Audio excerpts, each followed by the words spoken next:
you remember when, look, I'm not even going to say that it was me because it was many people that would say and rather talk about the COVID-19 deal and like government's involvement in it, which has been a very fascinating phenomena when, if you're actually like studying this. And this will be one obviously for the history books because you see the controlling of information and the controlling of language and how quickly that can spiral into a situation where you have a bunch of people, like a majority, let's just say what it is, of the population scared to death.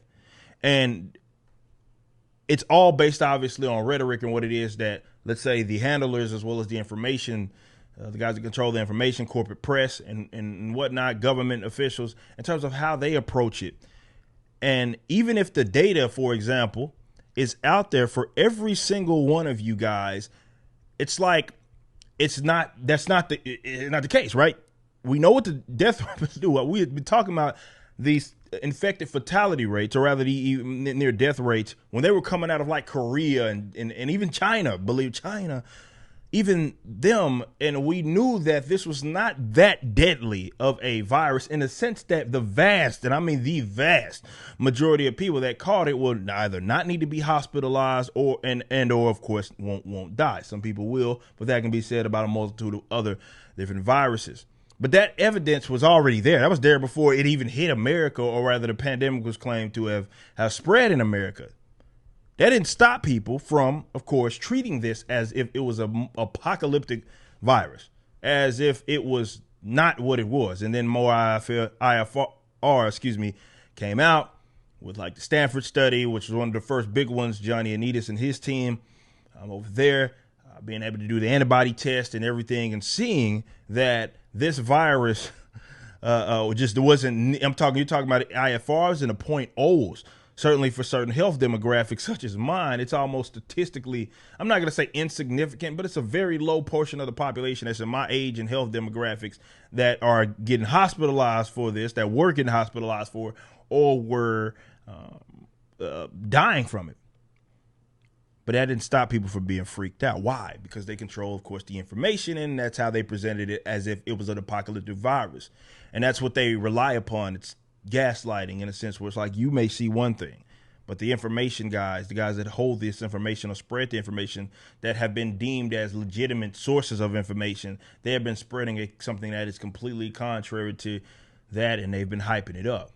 So we have another example of just that, in which the president of the United States is basically affirming that concept worked. Now, if you feel as if that was not purposeful, as in like they didn't attempt to really just do that, it's just what happened, that's your business. I would disagree with that. I do believe for sure that that there is in some capacity, the whole hyping this up and scaring folks was a concerted effort, was an effort that was obviously facilitated by a lot of government officials, public health experts, but a lot of people had a lot to gain either from it being the way that it is. Some of them are narcissistic, like I believe the Faucis of the world, but even with how they had been lining their pockets with the stimulus money and all that sorts of stuff, and even the hospitals at the beginning of the pandemic, or not even at the beginning, it was really throughout it for a while. If they had marked certain COVID deaths or patients, they got paid and stuff like that. People had a lot to gain to make this seem as if it wasn't what it was. But this is something right here that I took interest in, because Joe Biden, for you guys that are listening to the audio portion only, this is what he had to say. Exercise your freedom to live without fear. Get vaccinated. Interesting. It's almost like that was exactly what they were scaring you into. I don't know, get it. It doesn't sound convenient when I say it or someone else say it. I don't have a lab coat or anything like that. So when I just read the same data that they're providing, I'm just some deranged conspiracy theorist when I say like they're just hyping this up and freaking you out. And that's what they did. And Biden here, whether he knows it or not, of course he didn't type this up, but whether him, his handlers, social media guys know it or not, this is affirmation, confirmation. Because that's what happened. A lot of y'all got scared for your life, living in bubbles, and they acted as if the vaccine itself would be like the burden lifted off your shoulders, where you could go be a semi-normal person now. That's what we said that they were doing in the first place. But this is the interesting thing, because obviously this doesn't apply to me. because I can live without fear without getting a jab. The jab does not rest upon that. My right in this sense is what he's saying, to not have to live my life in fear, rather, is not reliant upon getting vaccinated. Never was. But when you freaked a bunch of people out, that's the way they saw it. It's like, oh my God, I can finally go do regular things. I won't just go outside and just fall over and die, which is almost as if they were how they were treating it. But obviously we knew that that wasn't the case. But imagine this. This is supposedly the leader, as y'all call him, of the free world.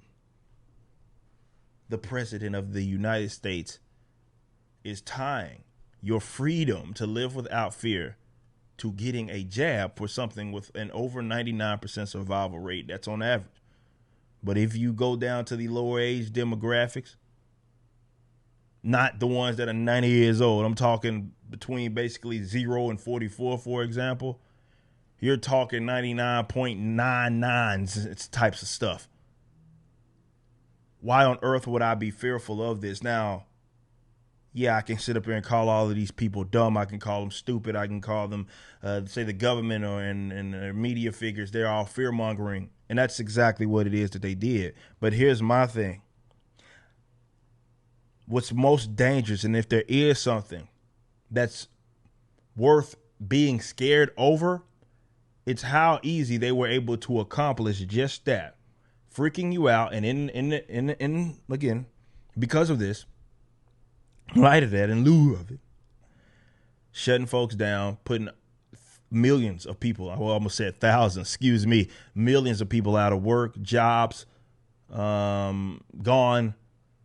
Well, biggest wealth transfer that we've ever seen in modern history. They were able to accomplish all of that. And the virus had an over 99% survival rate. And we knew that before it got here. That's how easy it was for people to basically bend over and take it, especially people that maybe now are on the other side of it, like these milquetoast conservatives who we've talked about on the show. We talked about them on the show yesterday, that act like, oh, I was ahead of this. I told y'all. No, at the beginning, they freaked you out too when you were talking about 15 days to slow the spread. What's the big deal? That's all that it took, guys, was something that had a 99% survival rate for them to freak folk out to the point to where, I mean, they were turning on their neighbors. They were scared for their lives.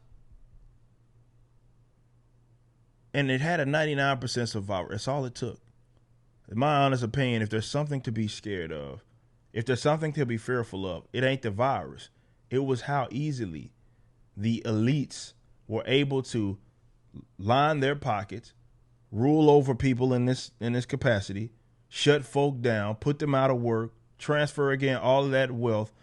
And you're going to feel the brunt of that just as well as your future generations, considering they print all this money over the past year, in addition to spending to the oblivion. So, you know, you and future generations have to pay for that. They were able to do all of that, and all it took was something with a 99% survival rate.